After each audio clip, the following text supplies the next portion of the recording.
Assalamualaikum warahmatullahi wabarakatuh. Saya Anis Nastiti dari kelas PB6C, aplikasi perangkat lunak pendidikan biologi dengan NIM 19080860075. Di sini saya akan membawakan materi tentang Kingdom Plantae. Nah, langsung saja, apa itu Plantae? Nah, seperti telah kita ketahui bahwasanya di dunia ini banyak sekali jenis makhluk hidup. Oleh karena itu, diperlukan pengklasifikasian untuk memudahkan kita dalam mempelajarinya. Nah, seperti yang telah kita ketahui bahwasanya ada klasifikasi 5 kingdom, yaitu kingdom Monera, Protista, Fungi, Plantae, dan Animalia. Nah, pada kesempatan kali ini kita akan fokus kepada kingdom Plantae. Langsung saja kepada pokok pembahasannya, tentang selayang pandang, ciri-ciri, dan klasifikasinya. Yang pertama ada ciri-ciri. Nah, bagaimana sih ciri dari plantae atau tumbuhan itu sendiri? Ciri-ciri ini bisa dilihat dari struktur selnya. Nah, pada slide ada struktur selnya ya. Bisa kita ketahui bahwasanya pada sel tumbuhan ini merupakan sel eukariotik atau memiliki membran inti sel, yaitu membran yang menyelubungi inti sel itu sendiri. Kemudian multiseluler atau banyak sel. Nah, jelas sekali di sini bahwasanya pada tumbuhan itu tersusun atas banyak sel yang kemudian membentuk jaringan, dari jaringan kemudian membentuk organ, dan dari organ membentuk sistem organ, dan kemudian membentuk satu kesatuan untuk menjadi satu pohon ini. Kemudian yang tak kalah penting, dari struktur sel tumbuhan ini mengandung dinding sel yang mengandung zat kayu dari selulosa. Bisa kita ketahui ya, misalnya pada sel hewan, ini kenapa kok selnya lembek? Nah, ini karena tidak memiliki dinding sel. Sedangkan pada tumbuhan itu, kenapa kok bisa berkayu dan tekstur kayunya itu keras, beda sekali dengan tubuh pada hewan. Karena pada tumbuhan ini memiliki dinding sel ini tadi. Kemudian yang sangat penting yaitu klorofil.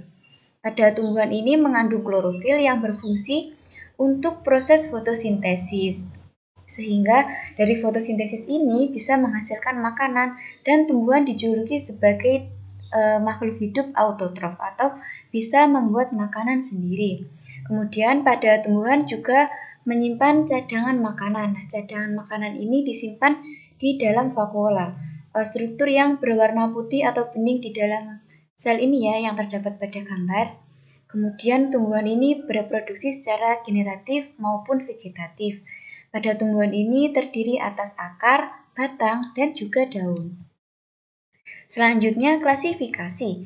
Nah, tumbuhan dikelompokkan ke dalam 3 golongan besar, yaitu Bryophyta, Pteridophyta, dan Spermatophyta. Nah, pada Bryophyta ini atau yang biasa kita sebut dengan tumbuhan lumut, ini tidak memiliki pembuluh. Kemudian pada Pteridophyta ini atau pakis merupakan tumbuhan berpembuluh tapi tidak memiliki biji. Sedangkan pada Spermatophyta ini merupakan tanaman berbiji.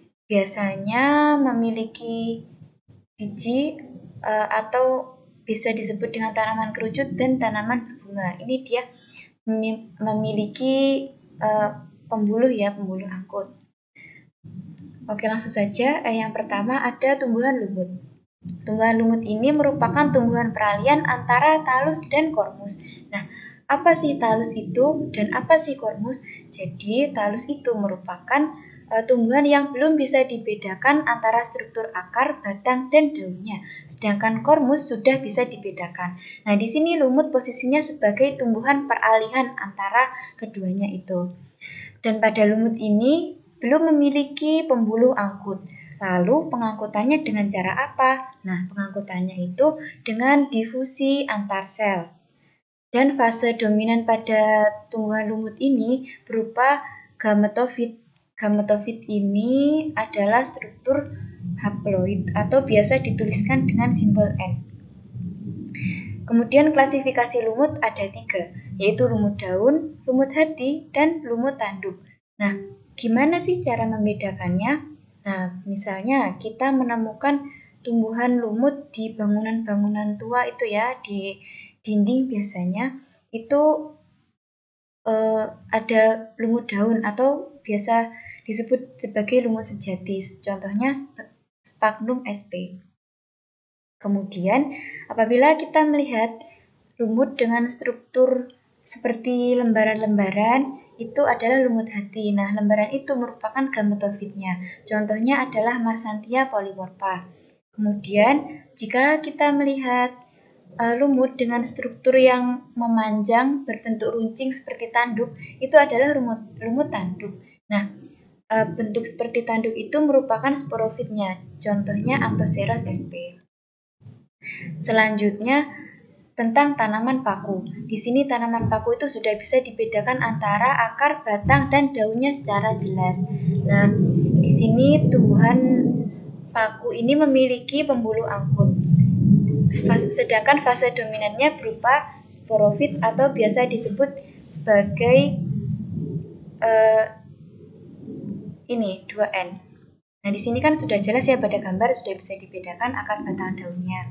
Kemudian untuk klasifikasi dari paku sendiri, menurut klasifikasi lama kan ada 4, yaitu Xylophyta, Lycophyta, Aquisotophyta, dan Pteridophyta. Namun, menurut klasifikasi terbarunya dari yang bersumber dari buku Campbell edisi ke-12 itu ada 2, yaitu Lycophyta dan Monilophyta. Nah, pada Lycophyta seperti tertera pada gambar, dia merupakan paku kawat yang homospor atau heterospora. Nah, spermatozoidnya motil dan fertilisasinya memerlukan bantuan air. Pada Lycophyta ini daunnya mikrofil. Kemudian pada paku Manilophyta. Paku ini pada Manilophyta ini kekerabatannya sebenarnya lebih dekat dengan Spermatophyta. Nah, nenek moyang dari Lycophyta itu terpisah dengan nenek moyang Eupilophyta lebih awal dalam pewaktuan evolusi mereka. Selanjutnya ada Spermatophyta. Tumbuhan atau yang biasa disebut dengan tumbuhan berbiji. Nah, tumbuhan ini sudah bisa dibedakan antara akar, batang, dan daunnya. Seperti kita ketahui, pada tumbuhan mangga sudah bisa dibedakan antara akar mangga, batang pohon mangga, dan daun pohon mangga. Di sini memiliki pembuluh angkut yang berupa xilem dan flum. Pada xilem ini yang berfungsi sebagai pembuluh untuk mengangkut air dan zat hara dari dalam tanah menuju daun, sedangkan pada flum untuk mengedarkan hasil fotosintesis. Nah, pada tumbuhan ini tidak mengalami metagenesis atau pergiliran keturunan, sedangkan alat perkembangbiakannya berupa strobilus dan juga bunga. Untuk klasifikasinya ada 2, yaitu gymnosperme dan angiosperme, yaitu tumbuhan berbiji tertutup dan tumbuhan biji terbuka. Nah, seperti apa sih bedanya? Nah, kalau pada tumbuhan berbiji tertutup itu bakal bijinya tidak dilindungi oleh daun buah. Contohnya pada pinus atau pada melinjo. Nah, seperti kita ketahui bahwasanya biji melinjo itu tidak dilindungi oleh daun buah. Beda halnya dengan tanaman mangga yang dilindungi langsung oleh daun buahnya di luar bijinya itu. Nah, kembali lagi ke gymnosperme ini, pembuluhnya trakeid, reproduksinya menggunakan strobilus, dan pembuahannya secara tunggal. Sedangkan pada angiosperme itu pembuahan ganda. Namun pada angiosperme ini bakal bijinya dilindungi oleh daun buah, seperti pada bunga mangga yang telah kita pelajari tadi. Nah, sekian dari saya. Semoga bermanfaat. Assalamualaikum warahmatullahi wabarakatuh.